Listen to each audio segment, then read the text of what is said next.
Uh, we're kind of looking at the 13th chapter of Mark. And this chapter is kind of interesting because people want to talk about the end of the world and the last days and things. Well, people still want to talk about it because people like to speculate about it. And things that are scary, well, are more attractive to most people than things that are not. My neighbor Andy was commenting the other day that there are a lot of really, really big things happening in the world, important things. But Gameshi makes the headlines because it's a local scandal. And people will buy the paper for that, but they might not buy the paper if some huge thing happens in China or India or someplace. So that's the headlines that they read. So people always want to talk about the end of the world. And the apostles rather wanted Christ to give a very definite answer, but he's not going to do that. Because the end of the world could come for each one of us at any moment, any time. And you can't say, well, okay, Christ is going to say the end of the world is going to come in 2500. So we don't need to worry about much. But we do need to worry about the fact that we might end our life, so the world comes to an end for us anytime. And that's part of the whole point why we don't like to have all the speculation about it, because people get wrapped up in the speculation and they forget about today. And they forget about themselves and their own situations. Most of the time when you find these, well, actually they'd be called eschatological movements, but most people are used to calling them apocalyptic. Because when you start reading about them, a lot of times, it's why are we okay and we're going to be raptured? The rest of you, of course, are not okay because you're different from us. So you're just going to be left behind to suffer. So it becomes egotistical and self-focused. And that's one reason why Christ and the apostles and the Holy Fathers told us not to speculate about those things, because we speculate in terms of us at that time, not us today.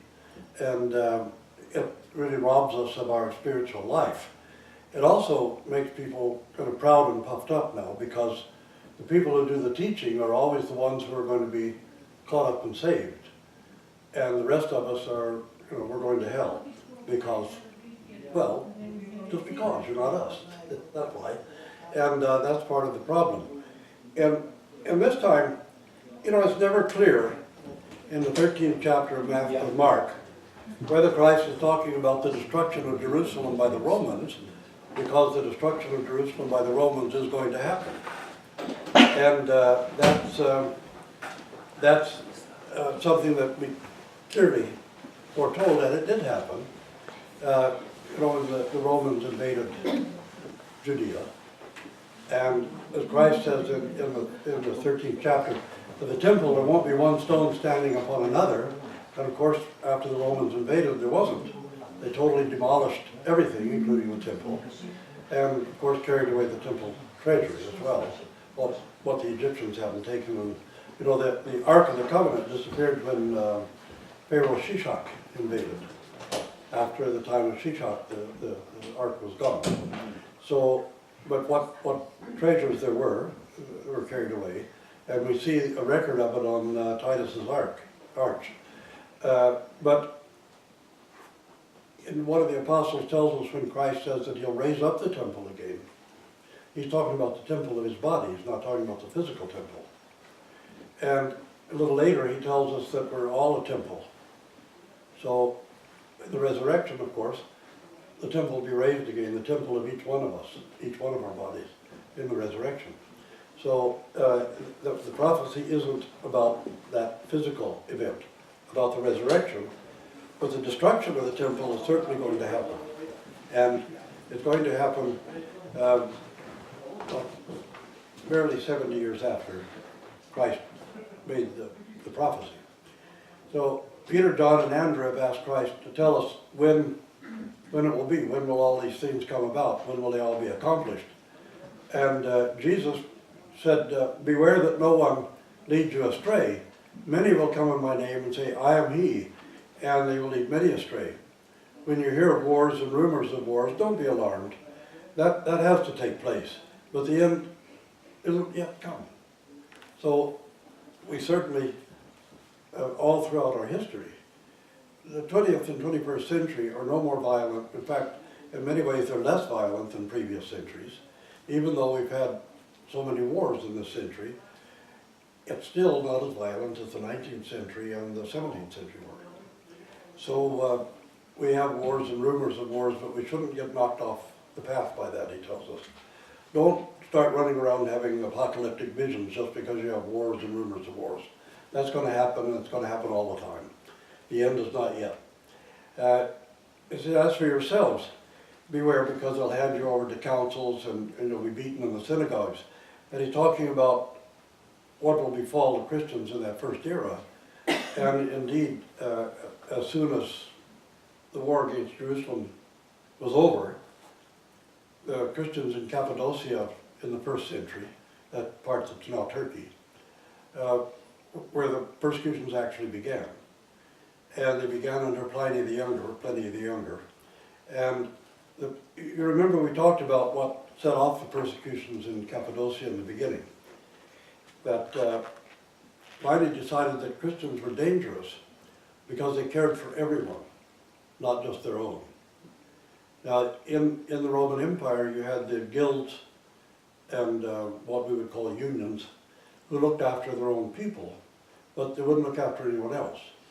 The Christians looked after everyone without distinction. And Christians were very much into medicine early on, because Christ's miracles were all healing miracles. And they considered medicine to be a ministry of the church. That's why the Eastern Church founded the entire modern hospital system. And when there were complaints about the Christians because they didn't offer sacrifices, they didn't go to the temple of Jupiter or Mercurius or any of the other deities. And so Pliny looked into the complaints. And in fact, Nero had asked also, because he had complaints, well, see what these Christians are and what they're up to. And in Rome, he said, well, they're just a variety of Jew. And, they don't offer sacrifices either. So Pliny examined it. He wrote to Nero and said, the Christians are very peaceful people who live a very moral life. But what makes them dangerous is they look after everyone without distinction, not just their own, but everyone. And they look after the poor and the needy. And Nero asked, whose poor do they look after, their own or mine? And he said, well, they look after yours as well. He said, well, then that's a crime. Of course, Nero wasn't going to look after them either, but it was a crime for anybody else to do it. So that's where the first persecutions of Christians began. And some of the earliest trials of Christians were in Nicomedia, which was capital of the eastern part of the Roman Empire. And so they were, as Christ said, brought before the authorities and to give testimony. And they did. You remember when St. George was martyred, he was tortured over 15 days, period. And he was put in the lime pit first, and then they scraped skin off of his back with the hooks. And they burned him with rods. And he was brought into the arena on that last day of his martyrdom. And when they had taken him into the temple and told him to offer sacrifice, and the smaller statues, they pushed them over and broke them. So then they took him into the arena. And on that day, as they were torturing George, all he would do was glorify Christ. And several thousand people, including the Empress, the wife of the Emperor herself, left the stadium and walked out into the stadium and stood next to George. And they started chanting, great is the God of George, great is Jesus, the God of George. So they were all martyred, and as we say, baptized in their own blood. And the emperor didn't spare his wife either. She was beheaded together with all the rest of it. But it was his witness in the arena of suffering for Christ joyously, a suffering without fear of death, that converted thousands of Christians. And we find the same story over and over again, because those early martyrdoms, we actually have Roman court records for many of them. So we know pretty well what actually transpired in them. The later martyrdoms, we don't until the Turkish times. And when the Turks were martyring Christians, we have a lot of those records, and of course under the communists as well. So, it was amazing. I think I mentioned maybe Blandina today in the sermon, but Blandina was a girl about 17 years old. and they were thrown in prison with some of the Christian soldiers in Gaul. And some of the soldiers actually died of fear during the night from fright, because they knew what kind of tortures were going. But Vladika was just a frail girl, and she was dragged out, and they, as usual, you know, they would scrape the skin off their back with hooks. And then they would sometimes pour hot coals on the back or something like that. In the end, they threw her on a hot grid, and she was literally roasted to death over the coals. But she glorified Christ through all of it. And yet, big, strong soldiers collapsed from fear at night. So the martyrs are somehow chosen. And and we have things like this in communist times too. I mean, we can remember what especially the priests went through in communist countries. But these, also Christ is telling about all these things that will come to pass. Now, what interests me, you know, in the first few centuries, up until just before Constantine, the tens of thousands of Christians were martyred. In Nicomedia, on the eve of the Feast of the Nativity of Christ in 274, there was over 20,000 Christians were burned to death, being thrown into the furnace, including one 9-year-old boy named Kyriakos, who the governor took a liking to Kyriakos, and he called him over and he said, well, you know, you don't want to suffer all this stuff. He says, just, you know, spit on Christ, and you can come live in the palace, and I'll give you a pony and all kinds of things. And he promised him all kinds of things. But Kyriakos jumped off his lap, kicked him on the leg, and said, only Jesus can give me good things. And he ran and joined the others going into the fire of it. So, but at the same time, so many people were converted because, and why? Christians were not afraid of death. But that's a mystery of our redemption. You know, there's a mythology in the West that Christ died to satisfy God's justice and pay a death penalty for man. It's like kind of a pagan teaching. But Christ conquered the power of death. Man was all his lifetime held in bondage through the fear of death, by him who had the power of death, namely Satan. And when you're redeemed, it means you're purchased from somebody who has no legal right to hold you. So when people were captured, very often the army that captured them would offer them for redemption. You could ransom them and redeem them back from being in bondage. Christ did not die to redeem us from God, to save us from God, as the West teaches, but to redeem us from the power of death. So the early Christians would always be for the synaxis, for the gathering of the congregation, every day. And to absent yourself from the synaxis or from the congregation through fear of death would be considered to have fallen back into the power of Satan, because Christ delivered us from bondage to the fear of death. And St. Anicia of Thessaloniki, another girl in her late teens, and her parents had already been martyred. And she would always go to where the Christians gathered. Every morning they would gather just about dawn. And on the Feast of Mercurius, when the Romans and Greeks were going to the Temple of Mercury, the Anicia, of course, set off to go the other direction, out through the Cassandra gates where the Christians were gathered. And one of the Roman soldiers, seeing her, and she, of course, had her head covered and her face covered, and was dressed very modestly. So he realized right away she was a Christian. So he went and told her, "Sister, you're going the wrong direction. And we're going to the Temple of Mercurius to offer sacrifice." And she said, "I'm going to the temple of the true and living God." Well, the early Christians always referred to Christ as the true and living God. So they knew right away what she meant. So he took his sword and killed her on the spot. But she would never have absented herself from the synaxis of the people of God through the fear of death. Although she knew very well that she could be killed instantly if they saw that she was a Christian, it was fine. And especially on a feast day when everybody was going to offer sacrifice to Mercurius. So that is an example of these first century Christians And it always astonishes me that rapturism is a cult, it's not a religion.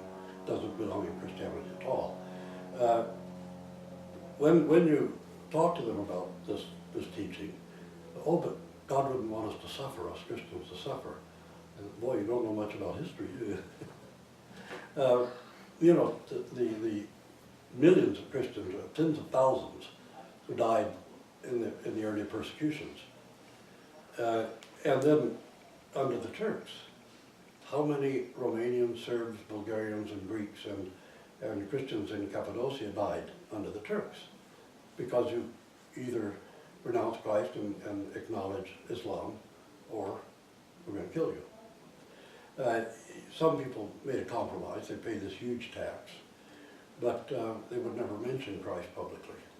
Others did, and we know the thousands of people who were martyred under the Turks in it. This is a part of why people read the scripture and twist it in an egotistical fashion. Well, yeah, all that happened, but we're special, we're different. We're better than the first century Christians, we won't suffer, we'll be raptured, you know. And under the communists, of course, we all saw, where the priest and his wife and children were killed, and many of the priests were actually slow roasted over charcoal fires in the Soviet Union, and all of that. And then people don't want to suffer for Christ. But what happens in all these cases is that huge numbers of people are converted to Christ because they see the power of having been delivered from bondage to the fear of death. And so they're asking Christ, when will the end come? What will happen? So he's telling about all the tribulations that people would go through. And of course, this big suffering when everybody had to flee away to the mountains, well, because the Romans were going to slaughter everybody in the city, everybody in Judea that they'd get their hands on.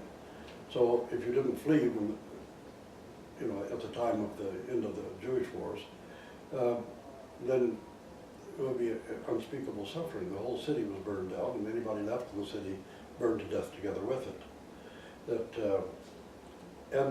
Nobody was spared, not children, nor infants, or anyone. So Christ is predicting all these things, but the end doesn't yet come. The end hasn't come yet. That's not the whole story. It says that, but don't seek to know the time or the hour when the Son of Man will come. Because any day, any time can be the end of the world for you. And we sometimes forget that. We sometimes forget our own mortality. That we need to worry about that. Not when the end of history will come. Not when the end of the age will come, but when the end of each one of us will come in this earthly life. That's what we need to focus on. And Christ is, in a way, refocusing us on that here in it. So when you hear, you know, people, televangelists and all these other shills speaking about these things, it's best not to pay attention to them. Because remember how many times the world was going to come to an end and people sold everything they had and gave it to the preacher, of course, and took off to the mountains to wait for Christ to return at such and such a date. He didn't. Many of the preachers ended up living in Brazil with all the money that they got from the people who sold everything. In some cases, like the Heaven's Gate cult, everybody committed suicide so they could be carried away on the comet Gohutik. So many of these things happen like that. So we have to be sober and stop and think what's actually being said. And Christ is purposely vague in this chapter about it. Again, yeah, all the stuff's going to come, but the end isn't yet. So, but beware and keep alert, for you do not know when the time will come. It's like a man going on a journey who leaves his home and puts his slaves in charge, each with his own work, and commands the doorkeeper to watch.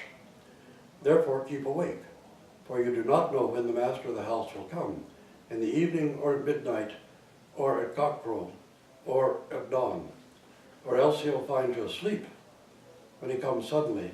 And what I say to you, I say to all, keep awake. And you know, the first 3 days of Holy Week, we serve the bridegroom service.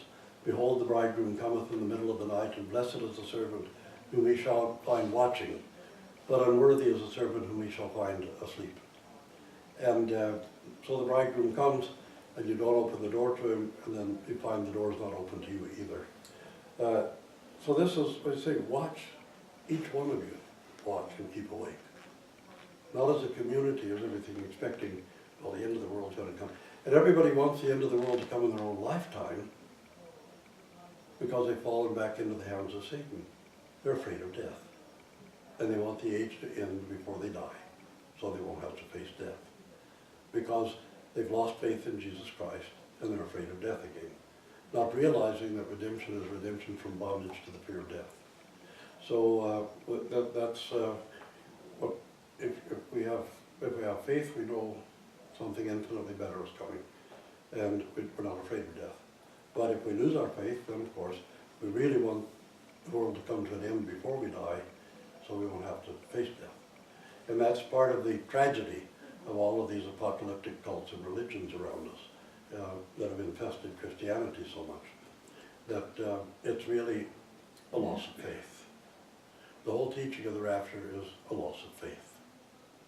And people no longer have faith. And so they believe, but they don't have faith. And believing and having faith are not always the same thing. Just as religion and faith are often opposed to each other. You know, religion can destroy faith. And because religion very easily becomes an ideology, and it becomes a self-centered ideology. And religion then can become a form of idolatry even when it professes Christ, because it doesn't necessarily translate into a living faith in a living Christ, in the living God. So that's really the warning that we have from this chapter. You know. Anybody have any questions? No. Yes. I just had a comment on it. I studied it a little bit before I came the other day, and it was talking about, Jesus was speaking about this as he was sitting on the Mount of Olives, and I learned that where he was sitting was like a ridge that was about a mile long, and that ridge was Gethsemane and Bethany, and I thought, that's the whole cross right there. Gethsemane, his death, and then Bethany, where he rose finally. And as he was sitting on that ridge, it was only a mile long, but there were about 4 or 5 cities, right, like little towns that were right beside him. Bethphage right on the crest at the end. Pardon me? Bethphage right on the crest at the end, and Bethany on the would be on the north side, if I remember. I've been there several times, but and the whole Mount of Olives below it, and the Garden of Gethsemane along the base of it. So much of everything takes place in the Book of Kedron, which once upon a time had water running in it. You could actually baptize Kedron, the brook, that runs. Kedron is the brook. It actually had once upon a time had quite a lot of water running in it.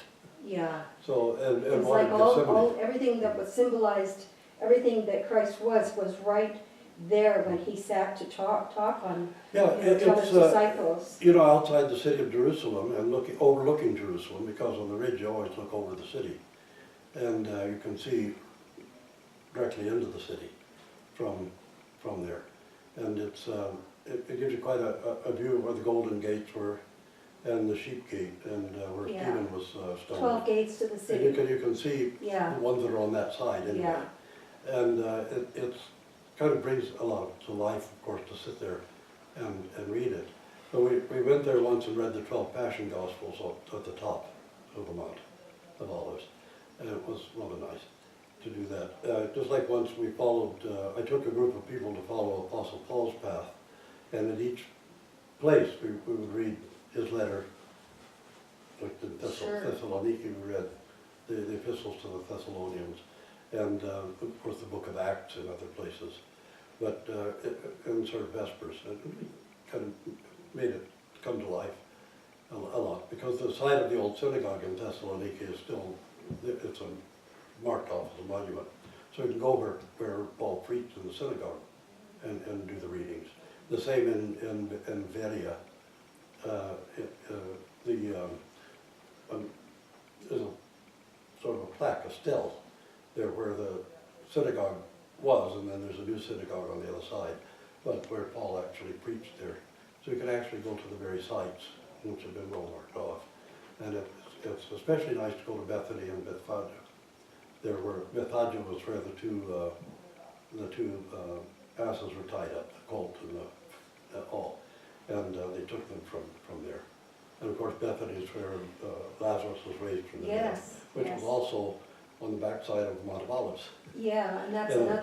another the symbolic resurrection of Christ had already, Lazar has already done it at Yeah, he's Bethany, already- well, so that was also very, You know, that, that's, right, that little cluster was all Yeah. so very important. so much of it took place in that little cluster. Yeah, And you can actually see Bethlehem from the top of Mount of Olives. you can see it, Yeah, you can see Bethlehem Wow. from up there too in the distance. so it's not very far. When I was younger, it was in walking distance, it isn't anymore.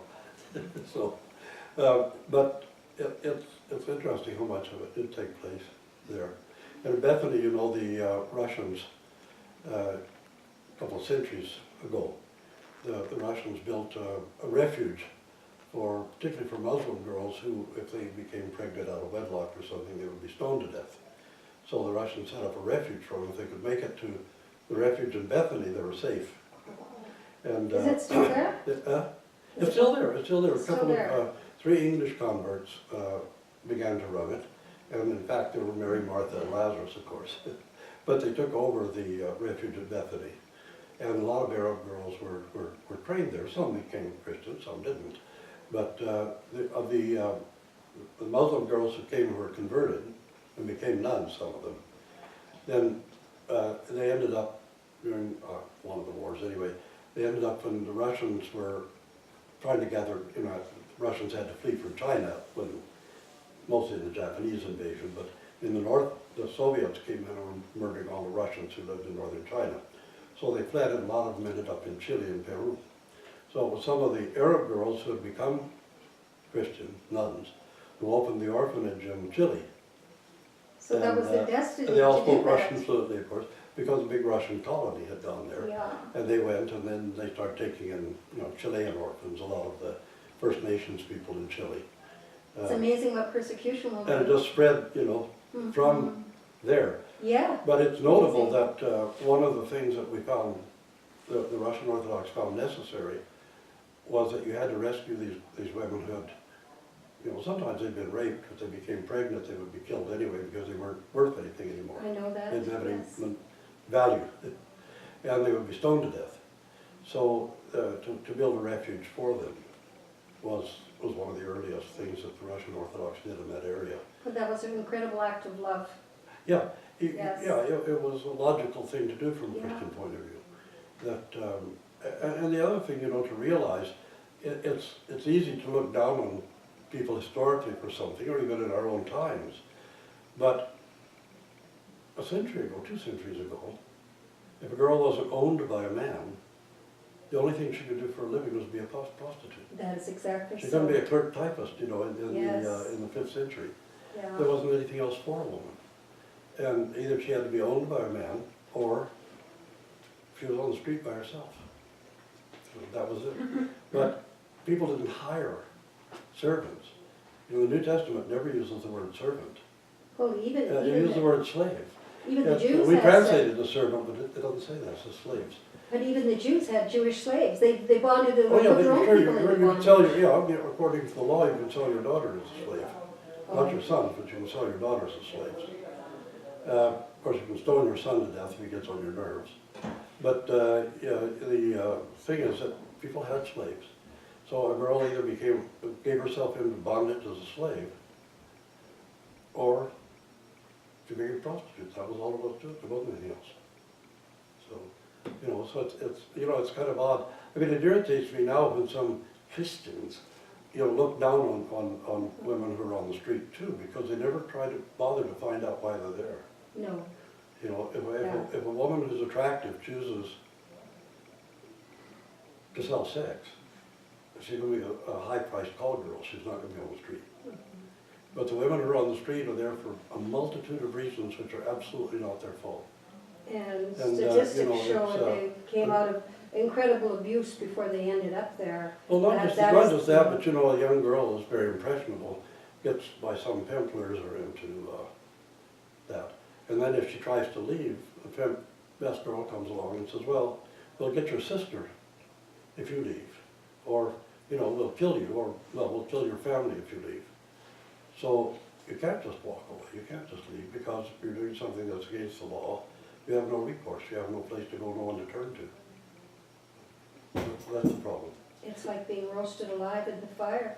Yeah, and then it's an enormous tragedy.